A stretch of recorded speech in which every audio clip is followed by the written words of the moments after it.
Je cohabitais avec la mort sans le savoir. Le 18 novembre dernier, à une prière, on a prié pour moi dans un groupe de prière ici à Ottawa. Et la personne qui a prié m'a dit, le Seigneur t'a visité, tu es guéri. Le 25 novembre, à Ottawa toujours, dans une veillée de prière, vers le petit matin, le père Bikaba, qui est venu du Burkina Faso, qui était un exorciste, a passé avec le très Saint-Sacrement. Et à la fin, il a dit, le Seigneur a visité, pendant que le Saint-Sacrement passait, le Seigneur a visité quelqu'un qui a un problème de circulation sanguine. Et je lui ai dit, c'est moi. Le 17 décembre, le frère Romuald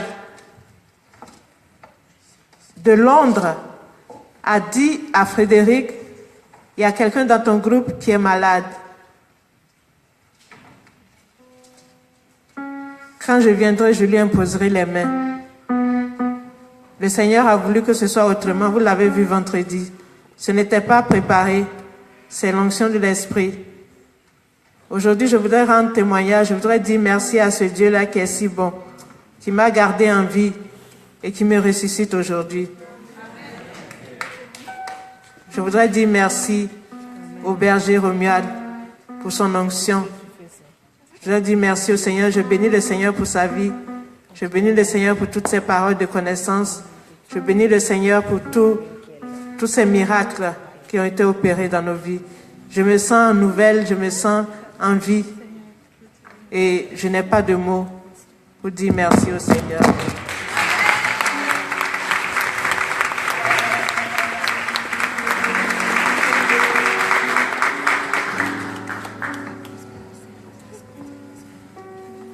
Amen. Notre Dieu est merveilleux. Donc maintenant, on va appeler notre sœur Laura qui a un témoignage à faire.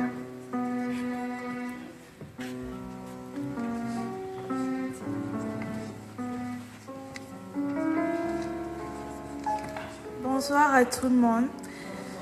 Donc ce soir, je voudrais faire 2 témoignages. Le premier, c'est pour ma mère et le deuxième, c'est pour moi-même. Donc, ça fait des années que ma mère est atteinte d'une maladie qu'on appelle l'endométriose. Et durant les 5 dernières années, ça s'est un peu aggravé parce que quand elle a ses menstrues, elle peut saigner pendant peut-être 20 jours. Parfois plus, parfois moins, mais le minimum, c'est 20 jours. Donc, la semaine passée, on a commencé la prière mercredi et quand je suis rentrée à la maison, elle m'a écrit, elle m'a dit, je suis allée pour manger dans un restaurant et je me suis évanouie et on m'a amenée à l'hôpital parce que je saignais tellement que j'ai perdu mes forces.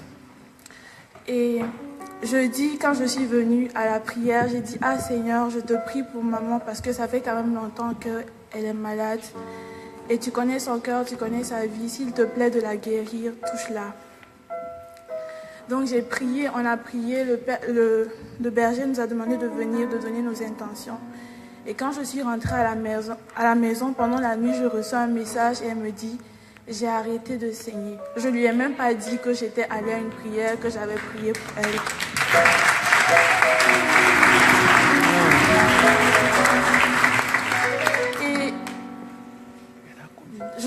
Je lui ai écrit, je lui ai dit, tu as arrêté de saigner. Et elle m'a répondu le matin, elle me dit, oui, j'ai arrêté de saigner. Et je lui ai dit, ça fait combien de temps? Genre, c'était à combien de jours? Elle me dit 5 jours. Et j'ai dit, waouh, parce que hier, j'ai prié pour toi et j'ai demandé à Dieu de te toucher. Et je lui ai dit, il y a des témoignages samedi, mais je ne sais pas si je dois témoigner pour toi. Et elle m'a dit, attends, on verra d'ici dimanche si ça ne reprend pas. Et elle m'a dit, j'ai arrêté de saigner sans les médicaments parce que pour qu'elle arrête de saigner, il faut qu'elle prenne des médicaments. Et dimanche, elle m'a écrit, elle m'a dit, j'ai juste eu de légers saignements, mais ça s'est vraiment arrêté. Et elle m'a dit, c'est vraiment un miracle parce que le minimum de jours de saignement, c'est 20 jours. Et là, j'ai saigné pendant peut-être 5 à 8 jours et c'est vraiment un miracle. Dieu m'a touchée. Ouais. Donc je voudrais rendre grâce à Dieu pour cela. Et le deuxième témoignage, c'est moi-même. Ça fait 3 ans que je ne parle plus avec une fille avec laquelle j'ai cohabité. Et je la considérais comme ma soeur, je lui ai donné beaucoup de choses, mais en retour, elle m'a blessée. Et je ne suis pas quelqu'un qui garde rancune, mais elle m'a tellement blessée que c'était difficile pour moi. Je pensais lui avoir pardonné, mais après, je me suis rendu compte que je n'avais pas vraiment pardonné. Donc le vendredi à la prière, le berger a dit qu'il y avait quelqu'un dans la salle qui avait du mal à pardonner à sa sœur. Mais pas sa sœur de chair, mais sa sœur en Christ. Et c'était comme si c'était à moi qui parlait. Quand je suis rentrée, j'ai prié, puis j'ai dit, mais Seigneur, je ne peux pas aller voir cette fille-là parce que ce n'est pas moi qui lui ai fait du mal. C'est elle qui m'a fait du mal et je lui ai demandé pardon, même si je ne lui avais pas fait du mal. Mais ça fait 3 ans qu'elle ne veut pas me parler. Et quand j'ai dormi, j'ai fait un rêve et je l'ai vu dans mon rêve et je lui ai dit, je te pardonne au nom de Jésus. Amen. Et je suis venue dimanche, j'ai vu le berger, je lui ai expliqué. Et il m'a dit, il faut que tu lui parles. Je lui ai dit, ça fait 3 ans qu'on ne se parle pas. La dernière fois qu'on s'est écrit, c'est moi qui lui avais écrit pour lui présenter mes excuses, malgré le fait que je n'avais rien à me reprocher. Et elle m'a comme négligée. Je ne peux pas aller 3 ans après. Elle m'a bloqué de partout sur tous les réseaux. Il m'a dit, est-ce que tu as son nouveau contact? J'ai dit oui. Et il m'a dit, écris-lui.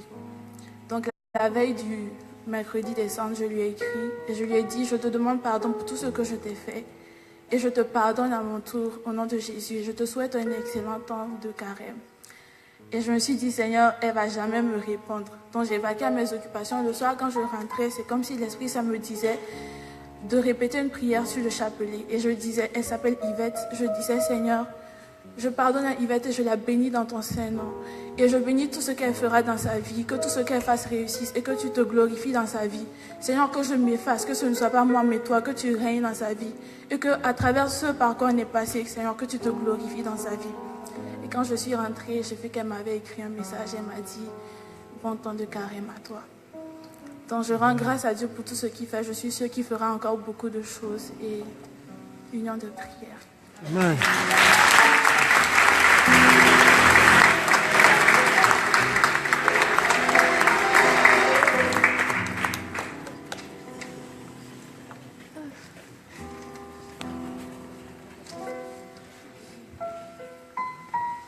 On va acclamer le Seigneur encore une fois.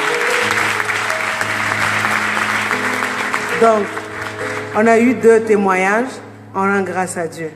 Mais on est convaincu qu'après cette soirée, on aura des milliers de témoignages au nom de Jésus. Donc, on va commencer maintenant avec le berger. Mais je veux encore repasser l'information pour le covoiturage. Ceux qui peuvent aider, s'il vous plaît, laissez-moi savoir. Que le Seigneur vous bénisse.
Donc avant de commencer l'enseignement, on va juste louer le Seigneur et puis ensuite entrer en adoration et après nous allons écouter l'enseignement.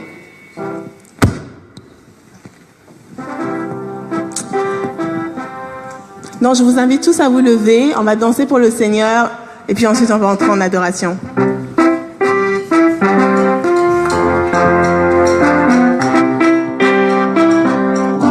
Des mains pour le Seigneur. Hein? Autorité, autorité, autorité, autorité.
Est-ce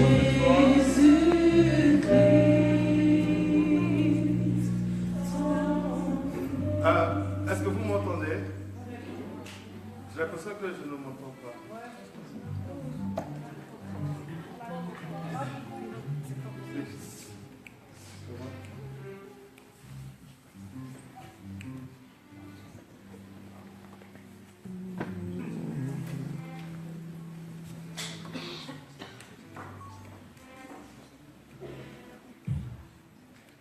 C'est ça, très vite.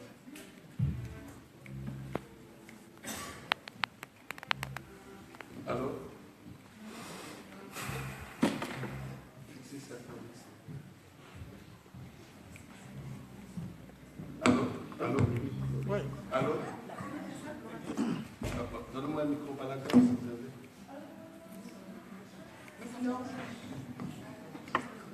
Allô? Est-ce que...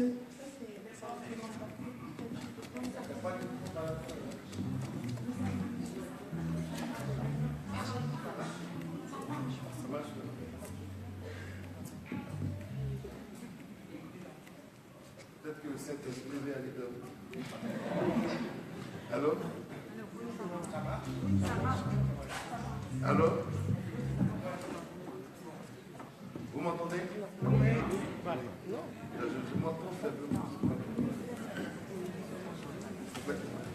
Apparemment, on va rentrer à la maison, l'esprit s'est fatigué. Non. Père éternel, nous te bénissons, nous te rendons toute la gloire, toi qui nous rassembles ce soir pour te prier. Je veux que tu prennes 1 minute pour acclamer l'Esprit de Dieu.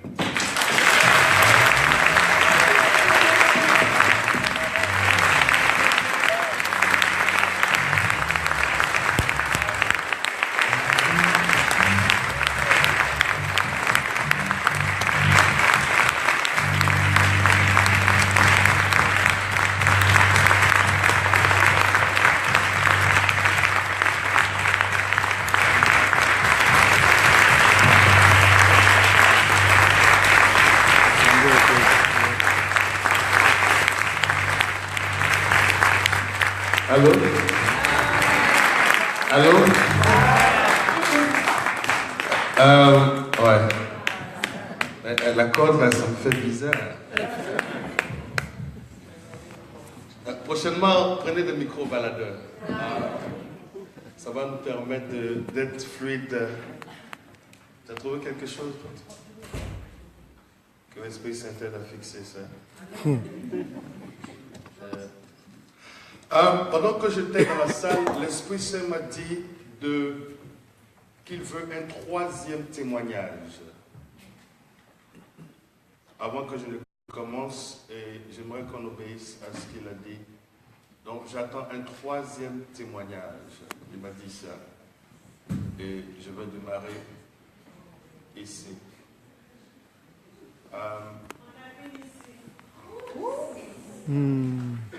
Toi, merci.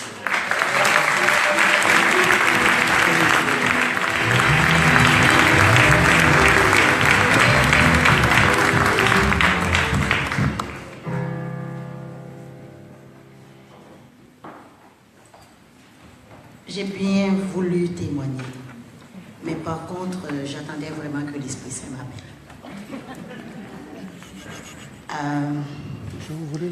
Je souffre en fait depuis le jour de l'action de grâce.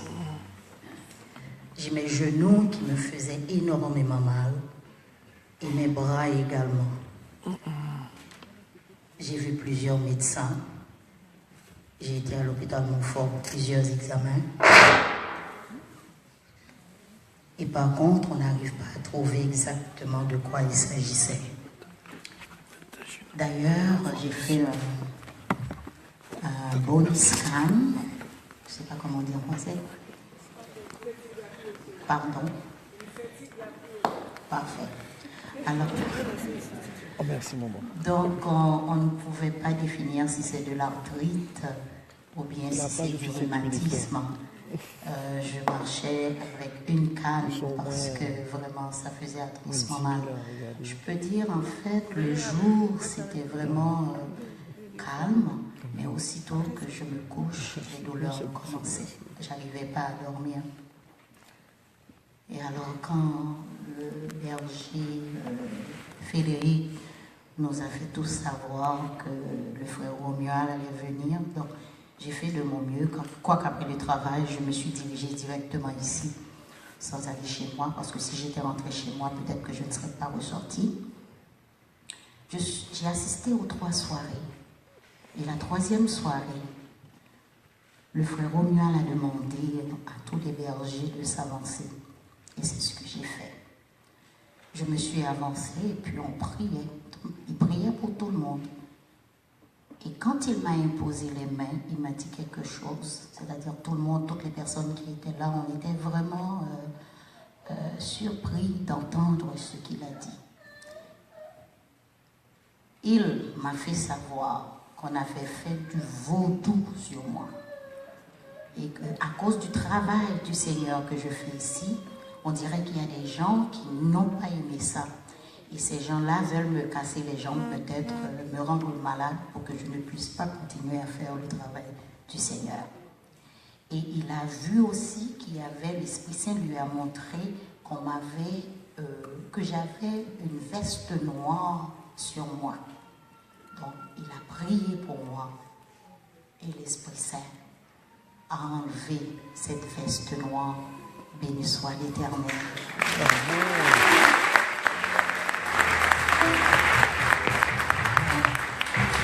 J'avais une canne et le jour même, il y a une des sœurs qui m'a enlevé la canne et même aussi le frère Romuald. Mes mains, quand par exemple on donnait la paix, je ne voulais pas qu'on me donne, parce qu'il y a des gens qui vous donnent la paix, il y a une poignée de mains, c'était tellement faute que j'aurais pu crier parce que ça me faisait mal. Donc je ne sais pas si j'ai offensé les gens en ne voulant pas vous donner la main à la paix. Ne pensez pas que je l'avais fait exprès, c'est parce que je souffrais. Mes mains me font mal, mes bras me font mal. Et jusqu'à maintenant, les médecins me suivent encore. Et ça fait un bon bout de temps. Alors je remercie le Seigneur de m'avoir remis sur pied. Et maintenant, comme vous le voyez, je marche comme du monde.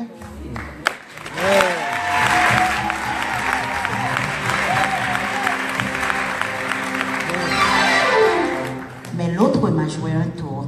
Le lendemain matin, je ne pouvais pas descendre les escaliers. Ça faisait tellement mal. Et j'ai dit, Seigneur, tu m'as guéri. Je suis guéri. Ouais.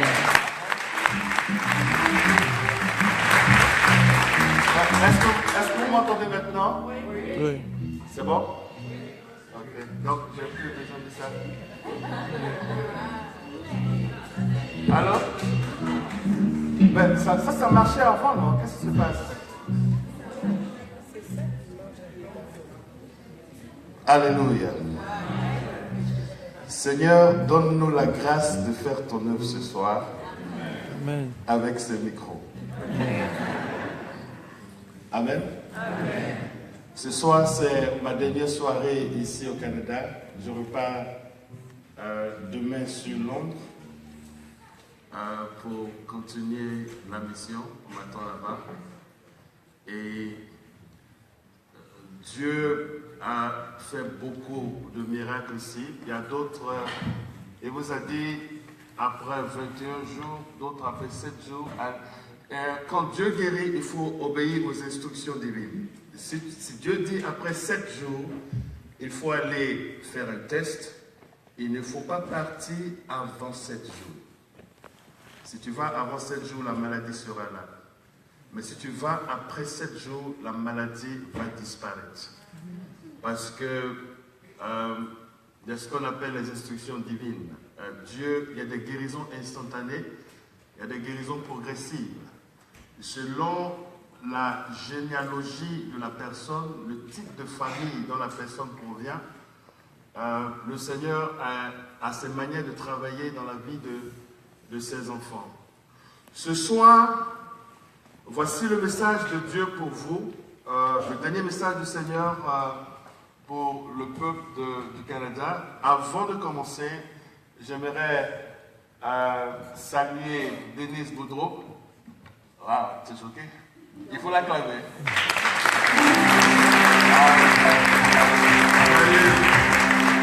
On a eu un merveilleux temps à Gatineau.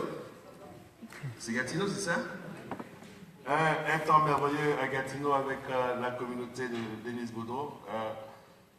Nous bénissons Dieu qui s'est puissamment manifesté dans votre communauté. Et aussi ici à Jéricho, Dieu qui s'est puissamment manifesté. Et Dieu n'a pas fini, il continue. Je vais vous donner un secret. Pendant la prière charismatique, c'est l'Esprit Saint qui nous guide. Donc il peut se trouver que Dieu nous dise d'aller toucher une personne. Ta guérison vient au moment où l'homme de Dieu te touche. Au moment où il te touche, il y a une force qui vient dans ta vie. Maintenant, tu peux te toucher et tu vas voir que tu es encore malade. Mais la force est déjà déployée dans ta vie. Cette force-là, elle reste pendant un temps. Dieu la libère pour que lorsque tu rentres chez toi, tu puisses continuer de prier.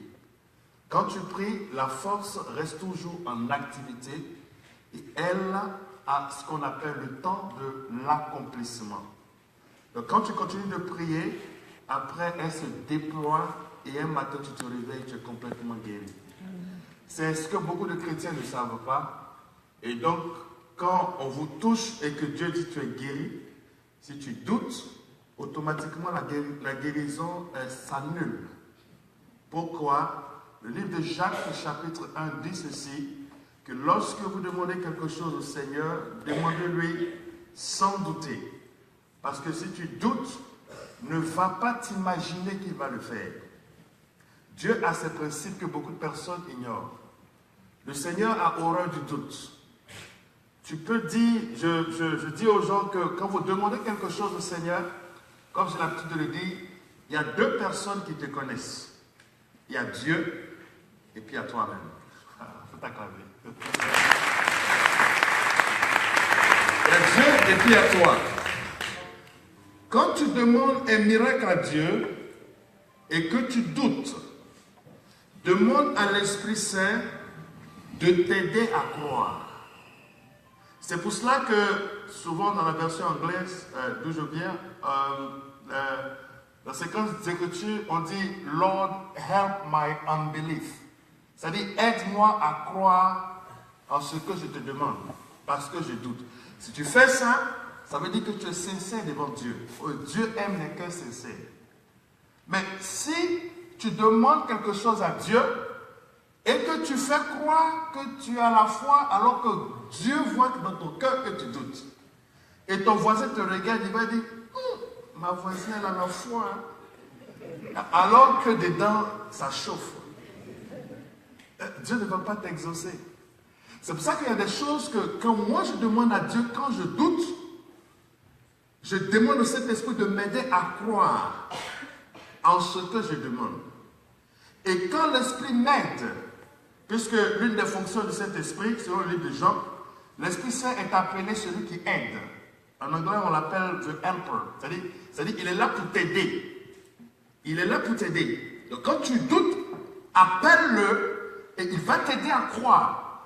Et quand il t'aide à croire, en ce moment, il t'emmène à un stade où tu ne doutes plus. En ce moment précis, c'est ce qu'on appelle le temps favorable pour toi, qu'on appelle le kairos. Le kairos, c'est le temps divin d'intervention de Dieu dans la vie de quelqu'un. Ça veut dire quoi? On peut prier, je peux prier pour quelqu'un, et le Seigneur va me dire, impose-lui les mains. Si je lui impose les mains, la personne peut ne pas être guérie. Et Dieu va me dire, continue la prière. Et je repars. Et ensuite il dit, reviens. Quand il dit reviens, impose-lui les mains. C'est des choses bizarres. Hein? Tout est calculé dans le processus charismatique. Il y a des guérisons où Dieu va te dire, il faut lui imposer 7 fois. Si tu fais 4 fois, la personne ne va pas guérir. C'est automatique. C'est pour cela que quand on exerce l'exercice du ministère, vous allez voir que l'Esprit Saint bouge. Parce qu'il y a ce qu'on appelle l'onction de Dieu. Quand Dieu relâche son onction, c'est pour accomplir des merveilles dans vos vies. Et quand il relâche l'onction, il veut atteindre un but. C'est-à-dire quoi? Il connaît chacun de vous ici. Il connaît vos intentions. Et il sait que, par exemple, Denise Boudreau a besoin de telle chose. Et quand Dieu relâche l'onction est relâchée dans la salle. Mais au moment où l'onction est relâchée, cela ne veut pas dire que l'onction va directement chez elle. Mais l'onction va contourner la salle. Et il va voir si Denise Boudreau est en train de prier et si elle manifeste la soif pour son miracle. Et l'Esprit Saint circule. Quand il circule, qu'il voit que Denise Boudreau est en train de causer avec sa camarade, mais tu sais, hier, la prière était bonne.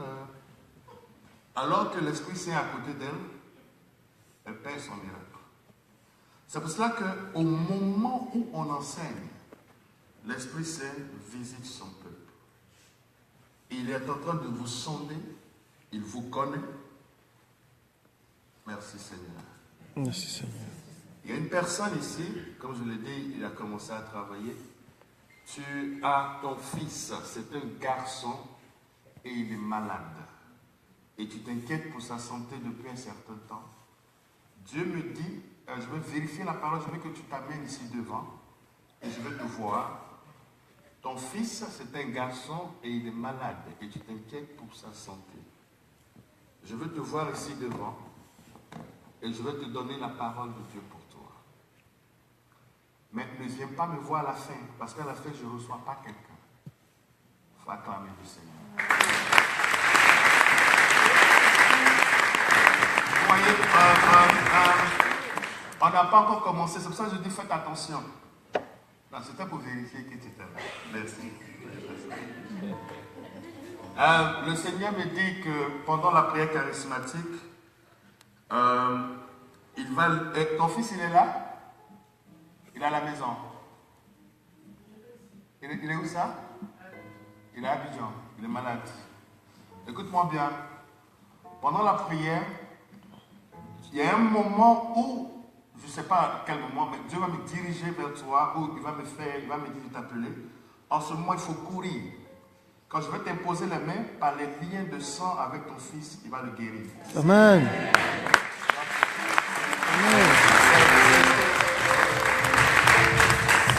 C'est pour dire qu'il est là, il a commencé, il vous connaît. Ce soir, je vais débattre d'un thème important, mais avant tout, j'aimerais honorer les différents bergers ici au Canada qui font un travail merveilleux pour guider le peuple de Dieu. Je salue tous les bergers.